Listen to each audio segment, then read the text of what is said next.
Hello and welcome to the very first weekend warm-up of the 2023 Formula One season. We are here in Bahrain and we cannot wait to get this season underway. We'll see cars out on track in just a matter of hours for our very first race weekend. I'm Laura Winter and I'm joined by Will Buxton and former F1 driver Jolyon Palmer. And chaps, after testing, I absolutely cannot wait to see what is going to happen this weekend and hopefully have some of the questions answered that were raised in testing, but undoubtedly have a whole lot more asked. Well, that's it, isn't it? You go to testing hoping that all of your sort of anticipation and the questions that you'd asked over the winter would be answered, and yet you're left with more questions after testing possibly than you had before. The big ones, of course, are Red Bull still the team to beat? Have Ferrari and Mercedes got anything to match them? What about all the hype around Aston Martin?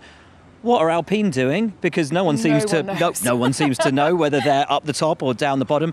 Are McLaren really in as bad shape as they look? It's fascinating, and it's been a great day talking to the drivers, talking to loads of people from the teams and seeing where they think everyone is shaping up to be, and hearing where they think they're going to be as well. So yeah, it's been a good day. A few days have passed, haven't they, since testing, for teams to sort of look at the data and actually reflect on what they've learned. A few things have changed as well. A couple of the teams have made changes to the cars already. So yeah, really fascinating. It is indeed.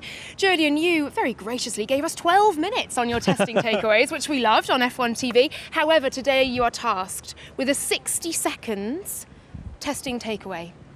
So are you ready? Will's just teased everything there that happened. So I'm going to throw straight in, right? Testing. Oh, here we go. Okay, loads of mileage. No, I've just gone straight in. Right. Loads of mileage, record mileage, in fact, in testing this year for Bahrain. Good pace across the board. Cars were about sort of 1.5, 2 seconds quicker than this time last year. That's impressive. And what happened between the teams? Most laps for Alfa Tauri, second most lap for Williams. We still think they're going to be towards the back, though. And the real standouts were Aston Martin, who had Felipe Drugovich in the car for 2 of the 3 days, with Lance Stroll out after his bike crash.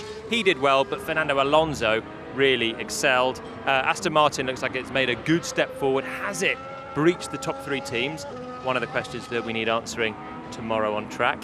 Of the top 3 teams, Red Bull, the team to beat. They have absolutely flew through 3 days of testing. One small oil leak on day 2, the only glitch. Mercedes still trying to get there, but they've stopped the porpoising. Ferrari still trying to get there. Hopefully, have found a bit of reliability on the engine. Bam, that leads us to now. My goodness me, 57 seconds. Jolyon, I'm actually mightily impressed. Thank you very much. There we go. First time for everything. Exactly. I shouldn't have used the word actually, should I? That was not the caveat you wanted. But talking of Lance Stroll, he is back. That's the big news of Thursday here at the Bahrain Grand Prix. He is back in the car. Well, you spoke to him earlier, didn't you? Yeah, I saw him actually as he was coming into the track. He's got a little bit of sort of bandaging on his right wrist where he had what he and the team have described as minor surgery after that bike accident. He's got some bandaging on his left hand as well, but he said that was just from where he kind of scraped it on the ground when he fell off his bike. But very positive. And I think just couldn't wait to be back in the car, you know. It had such a good pre-season. There's so much hype around it. He just wanted to get himself back. I mean, look, we've seen drivers come back, possibly not from, I remember Joseph Newgarden in IndyCar a few years ago actually went and raced with kind of like bolts through his wrist and got a really decent result out of it. So it is possible, and he spent a whole day in the sim, did a full race distance in the sim. Team reported no ill effects from that. A little bit sore, and obviously the sim's never going to do the G-forces, but it's more that sort of the pressure of turning the wheel and how that's going to affect his wrist, and apparently no ill effects. Well, Fernando's come out today and said that actually he drove with a broken hand last year after that crash in Melbourne that he had. Yeah, so he said that. He's been really supportive of Lance ever since he signed the deal. Maybe unsurprisingly, new teammate, new team owner. But yeah, he's been really supportive. He said he really actually wanted Lance in the car last week to help have the second driver and push the team forward. No disrespect to Felipe Drugovich, but the established driver. Lance was there obviously for the last few years, so you want him there. That reference point for them. They really needed him. Yeah. But it did mean for Fernando that he had the lion's share of the testing, which is very good news for him, trying to get up to speed in a new team. Absolutely, and I'm not surprised Lance is excited to get back. There is so much hype about that Aston Martin pace. I can tell you, if I'd had minor surgery, I'd be milking it for all it was worth, and I would certainly not be racing full tilt at the Bahrain Grand Prix, but Lance Stroll is made of something a bit different. Let's hear from him now. It was a busy week, just getting myself back into shape to be here. So yeah, just really happy to to be here and looking forward to the weekend. It was an eventful week for sure. Well, great to see Lance Stroll back in the paddock. No Felipe Drugovich, but he remains on the sidelines alongside Stoffel Van Dorn, just in case. Aston Martin, of course, are creeping up, aren't they, Will, behind the likes of Mercedes, Ferrari. Certainly, Fernando Alonso, I've seen some Twitter action. He's insinuated that running similar fuel loads, they are up there, if not quicker, than Ferrari. Never mind insinuating, that's exactly what he said. Like verbatim. He said that he went out, I think last day, had the same fuel load on as Charles Leclerc, race pace, race distance. Aston have got the legs on Ferrari.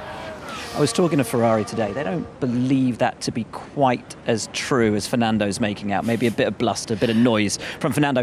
But I spoke to Lewis earlier today. I've been speaking to a number of strategists, the length and breadth of this paddock. Words used in association with Aston Martin have been mega and rapid. So there is every chance that they might just have jumped up to fight with certainly the likes of Ferrari and Mercedes. Not saying they're going to lock out the front row. They might struggle in qualifying compared to those guys because they've got great one-lap pace. Race distance, though, that's where the real concern is between all these teams about Aston Martin jumping up there, because they look like they've got good deg, good pace. Could be mega. Look, it's Lawrence Barretto. I was about to say, sorry, I haven't introduced him, but no, the pace is genuine. It seems genuine, and that's what this paddock is saying. We don't know. I can't wait. They might not make it out of Q1. Your prediction is going to be incredible. Yeah, it's going to be good. I can't wait. Lawrence, hello. Hello. How are you doing? You've been speaking to our double world champion Max Verstappen, who, I watched him at the press conference earlier. He's in unbelievably relaxed and confident form, isn't he? Yeah, he's been confident from the minute I've spoken to him in pre-season testing. As soon as he got behind the wheel of this RB19 and really put it through its paces, he knew that he had a car that was going to make him smile this year. And they won 17 races last year, Red Bull. I think he's feeling pretty confident that they're going to start really well this year. They play the things down and say, Ferrari and Mercedes, they're there or thereabouts. He too mentions Aston Martin as well, but I think there's an underlying confidence that they haven't really even turned anything up yet. And when they do, maybe not just this weekend in Bahrain, but in the coming races in Saudi and Australia, I think they're feeling very good about themselves across all those different track configurations. Yeah. I spoke to Carlos Sainz earlier in the pen, and I sort of said, where do you think you are compared to Red Bull? How big is that gap, or how small is that gap? Has it closed from last season? And he very much said, we don't know yet, which is what most people are still saying to us after testing. But he did say we wanted to start on an equal footing, and we're not sure we're quite there yet. You've spoken quite a lot to the Ferrari drivers today, haven't you, both Charles Leclerc and Carlos Sainz? Yeah, I had to sit down with both of them individually, and I think, Carlos kind of played things down a little bit less than Charles. Charles was very much, we're kind of like a step off.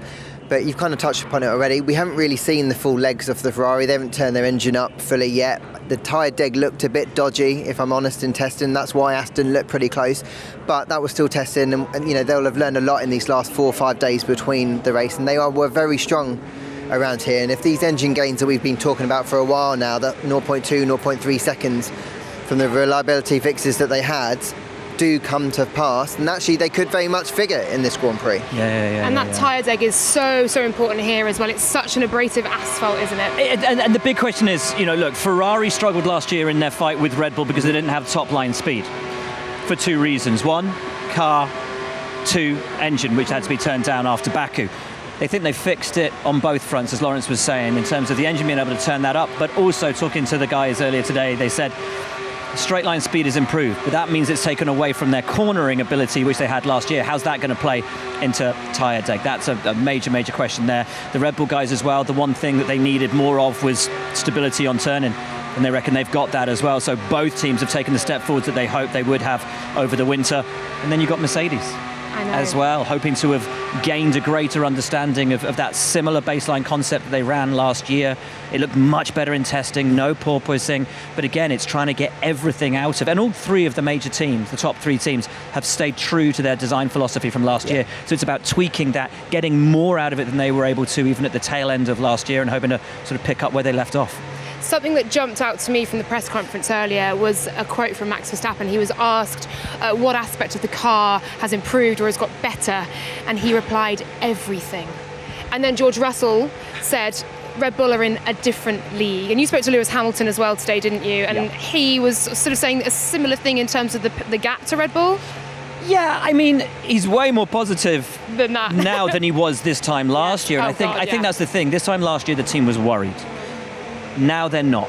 There's no fear within the team. They know where they are, but they are well aware that there is still so much to be drawn out of this car and out of this concept. They've got a different wing on this weekend than they were running in testing. Everybody said they slapped the big old barn door on it for testing. So again, we haven't seen everything out of Mercedes. It hasn't been turned up. It had a really high downforce rear wing on it. So again, everything being brought to bear for this weekend. We'll see the real hands soon enough. Well, let's hear from them, shall we? Here is Max Verstappen, Carlos Sainz and Lewis Hamilton. We didn't really have too many issues, and we could go through a lot of different setups, and yeah, everything was running smooth. But now, of course, we have to put it all together and show throughout the weekend that we can deliver. Do you think that was your best ever test? Because I felt like you felt pretty confident and were able to push quite early on in testing. Yeah, I mean, the balance of the car was immediately there, and then it's about just trying extreme things on the car as well to understand it a bit better. And yeah, we learned a lot, and like I said before, now it's all about looking into the data, which of course the team has done a lot, and trying to put everything together. We know as a team last year we finished a bit behind, and the target was obviously this year to start at least equal to them, to try and battle them for the championship. We will be able, I don't know. What I know is that we've done everything we could in the winter, in the preparation, and also in the test to arrive to this race as prepared as possible. And I feel ready for it. I feel obviously impatient now to know where we are, but I think it's going to be a long wait and still these 48 hours to know where we are. First of all, we don't have bouncing, which has been over the winter. That was like what the hope that we wouldn't have bouncing. I mean, I was just saying that really overshadowed so many things that we had with it, so many issues we had. It was really difficult to pinpoint what those problems particularly were, because the bouncing we've never seen it before, and so it's nice to see that we don't have that now. So we're now starting to be able to put the car in a different place. We know now where the car is lacking, what areas particularly we need to work on. We have a much better foundation to work from. However, there is a gap. You'll see that over the next day or so. I'm not going to say what it is, because we don't truly know, but it's definitely not insignificant. Let's focus a little bit further down the pecking order, shall we? Or indeed the proposed pecking order that we've all predicted and will undoubtedly make a fool of all of us. We'll take a look at Alfa Romeo first up. I spoke to Valtteri Bottas, and he was very much of the opinion that, we'll wait and see where we're at. Everyone's just itching to get to Saturday, I think. They cannot wait to see exactly where they stand, and all of this speculating can stop. But he was saying, I know, it will never stop. But he was saying that the car, he believes, has taken steps forward, and that's the aim of the team, is to keep progressing. I mean, the sort of usual pre-season chat from him before they get out on track. I thought Alfa Romeo had a great pre-season. I did. A couple of little gremlins creeping in on the car, but overall, really well put together car. Both drivers happy with the balance. A lot of positivity coming out of the team. Most pundits have got them around a P6, P7 in the top 10 pecking order. Decent pre-season, I'd say, for Alfa Romeo. Yeah, I think they're a bit of a dark horse, really. I think they're going to have an upgrade here. I think they're going to have another upgrade in race 4 in Baku. They're really going to start bringing them as the season goes on. Valtteri, talking to him privately, he's very excited about this season. I think he really feels like they can make a big step here, and he's exactly the kind of driver who's going to be able to maximise that car consistently, and that's what they're going to need to do, right? They're going to have to get all that low-hanging fruit in these first few races, really, to bump them up the Constructors' Championship. But yeah, I fancy these guys to cause a bit of a shot this weekend. Ooh. Points potential for sure. For both, I think. Ooh, I think points. both of them should be in the points. Are you saying that because you've got them in your fantasy team? No, I haven't, actually. I haven't. But I'm not going to tell you who I've got in my fantasy team, because I don't want you to cheat and beat me. Tactics already from What, these you mean two. like I am in fantasy football? Let's not talk about that. Okay. Joe, of course, he's now in his second year in Formula One. I listened to him earlier in the press conference, and he was very much saying that he feels more of a complete Formula One driver, that he learned an enormous amount last year, and that the feeling and mindset coming in as a sophomore, in a sense, is coming in your second year, that he is much more comfortable in the car, much more comfortable in the team, more established, and obviously he got points here on his debut last year. But you saw him grow with confidence all the way through last year, and to be punching at a similar level to Valtteri Bottas, particularly in qualifying, and we know what a great qualifier Valtteri is. I thought he did a sensational job last year. Okay, he was the only real rookie for the full season, but I thought he did a great job. I thought he did a grand job. And yeah, of course, he's going to come here, all of that experience, all of that knowledge. He'll have a little bit more confidence to be able to push the team in the direction that he wants. But he and Valtteri work so well together. I think he's great. He's firmly established himself, thoroughly deserving of his place here, and yeah, great job last year. And great memories from last year, of course, as well. We'll talk about Alpine now. I think this midfield is going to be incredibly tight. So we've sort of bunched these two teams together as relative unknowns, in a sense. Alpine have somewhat confused me, and I'm going to caveat it in a moment with the usual, it's testing, we don't know fuel loads, and all of that. But when you actually look at their data, they are 9th on one-lap pace, they are 5th on race pace, and they are the only team to have gained time from last year. Yes, they didn't bolt on softs, importantly. They only went C1, 2, 3 compounds, because they are the compounds we are running here for the Bahrain Grand Prix. But we've all plumped for them as 5th. Laura Winter loves a stat. I do. I love a stat. Loves a stat. We've all plumped for them in 5th, but it's come, I guess, from the team's confidence and the team's sort of very much calmly stating, we're in great shape, we've had a great day, each day at testing. But the data, and I know we can't take much from it, doesn't perhaps correlate.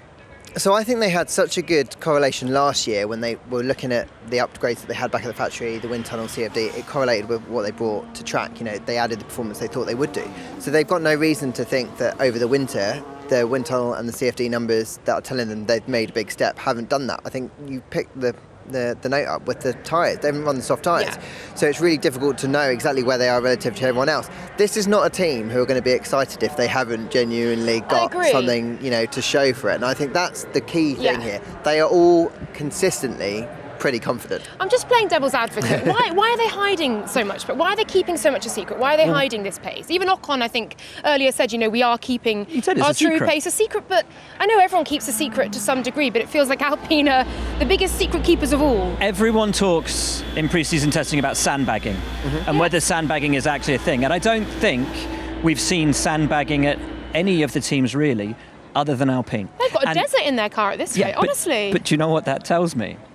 They're confident.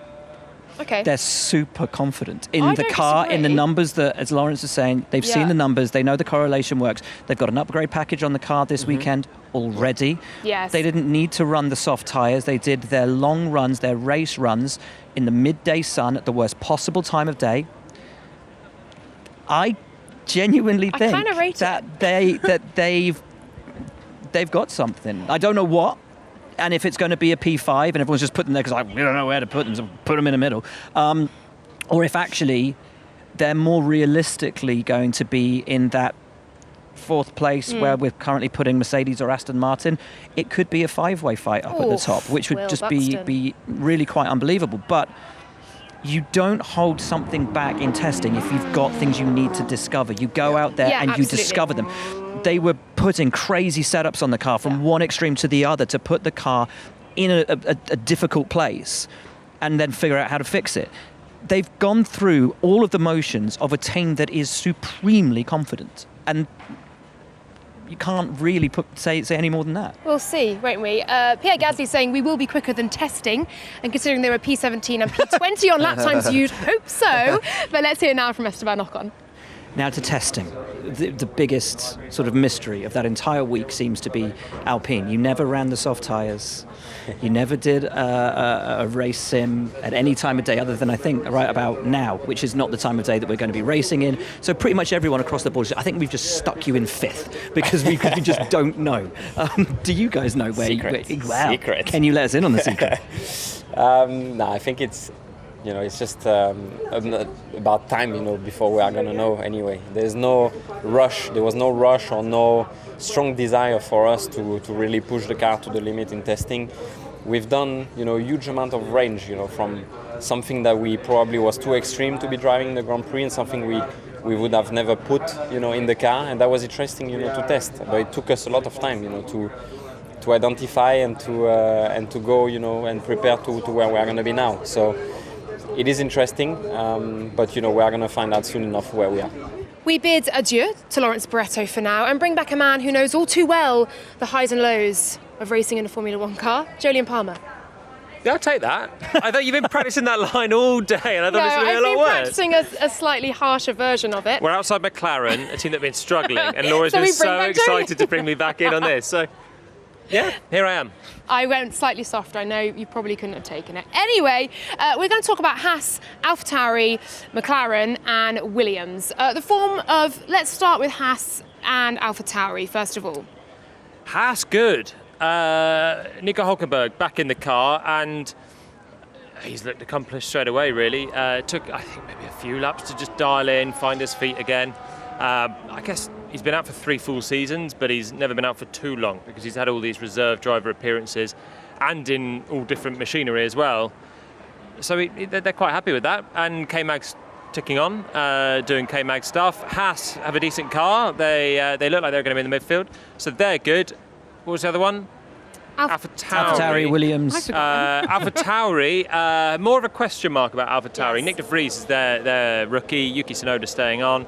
And I was speaking to Nick earlier, just briefly, and he was saying not quite where we want to be, and that's sort of what it looked like from testing. So I think AlphaTauri, not with lofty expectations, they're going to have to develop nicely, I would say. But maybe, they could still deliver. I think that midfield is very tight. I spoke to Yuki Tsunoda actually in the pen earlier, and he similarly said that the car has taken steps from last year and it feels different in lots of different elements, but they're going to have to look a bit more deeply into it. And I think actually that's a point to draw on, that a lot of the drivers saying today this is a 23 race season. Bahrain is somewhat of an outlier in terms of the track, and there are track specific details that won't necessarily correlate to later in the season. Many really keen to stress the development race that will happen and the fact that Bahrain is a bit different. But that's the mad thing, isn't it? You look at the opening races of the season, a lot of the tracks are outliers and different style tracks. And if you're looking at development and rate of development and when do you bring them? Well, when do you bring them? Because Miami's an odd track, Baku's an odd track, Monaco's an odd track. We don't do Barcelona now until sort of 2-3 races later than we normally would, when we'd expect to see the first raft of upgrades. So, it's fascinating. Look, the other thing I think that it points to is there's so much confusion about who's where in the midfield, and the midfield could be congested that we don't actually have a real back of the pack, that it's quite a fluid midfield throughout the year because of those sort of track-specific sort of notions that will affect the concepts. Haas, as Julian was saying, in testing looked okay. 1 lap, I think they're going to be all right. Race pace, I think there's a bit of a feeling down that end of the paddock that Haas might actually fall off, as they used to do in the old days, in race trim. Williams is a big question mark, just like AlphaTauri. A lot of people have those two 9th or 10th. Some people have them as high as 8th. It's really difficult to know who's where. And then you get down to McLaren, who had a wretched pre-season, a really torrid time. But what was interesting was Alex Albon was saying, "No, we're last." He was literally saying, "I think we're the slowest team," which is quite rare to hear a driver be so open at the end of pre-season testing, especially when people were actually thinking Williams had made a bit of a step forward. There was a general consensus that maybe they are towards the back, that they were a bit closer. But back to your point, do you remember last year this time, Ferrari finished 1-2, Yep. Red Bull didn't finish the race.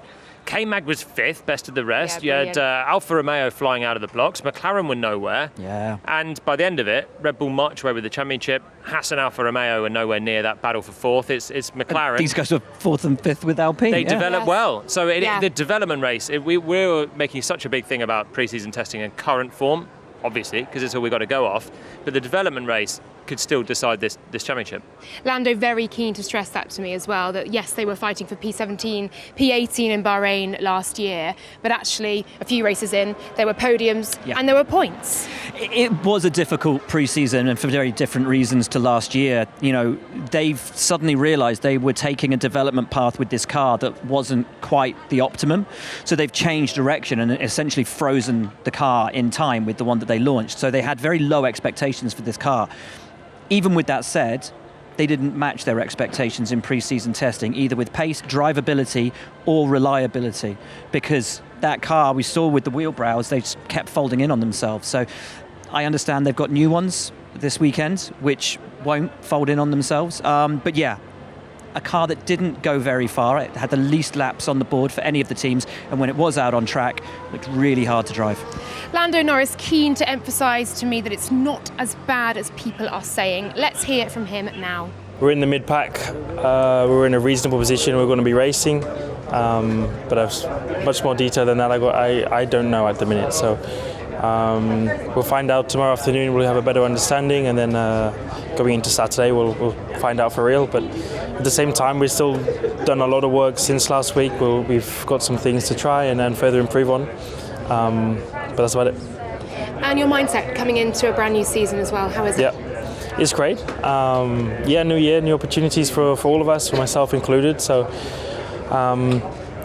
it's a long season, so no matter where we start this weekend or where we finish up, similar to last year, from where we were in Bahrain, fighting in like 18th, 19th, 20th position, to going on to score a podium and some other great results. It shows that, it doesn't matter where you necessarily start, but it's how you progress from there. So I think that's our game plan this year, is to make a lot of progress through the season. Well, that is almost it. Lawrence Barretto joins us once more for the final wrap of this first weekend warm-up of the season. And very soon we will see cars out on track for our very first race weekend. I'm incredibly excited, and I would like predictions from all three of you, please. Will, I'll start with you. Max Verstappen win. Yes. Fernando Alonso P2. Pierre Gasly in P3. Oh, wow. Where's Gasly come from? That Alpine is good. Gasly You have says. belief. Gasly, as I understand it, has been making comments that he's never had such a good car in pre-season testing before. So Okay. we'll see. We'll see. Lawrence. Okay. Oh, geez. I can't go that rogue. I'm going to go Max Verstappen, Oh my Charles God. Leclerc, Fernando Alonso. Are you? Okay. That's still rogue. There we go. Interesting. There we go. Julian? I'm going to go Max, Checo, Ooh. Fernando. Okay. Ah. I was told this was a really bold claim earlier. I am going for Max Verstappen, Charles Leclerc, and I'm going Fernando Alonso there we go. P3. Same. So we've all Fernando. said a Nice. Fernando Alonso podium. We're just outside. We've just jinxed Aston it. Martin. Yeah, we have. I've done this before last season. Fails to make it out of And Q1. I think he DNF'd lap 1 when I said he was going to get the podium. So there we go. Sorry in advance to Fernando and Aston Martin. But we shall see. The first race of the 2023 season is almost here, the Bahrain Grand Prix. We can't wait. That's it for now. We'll see you all again very soon.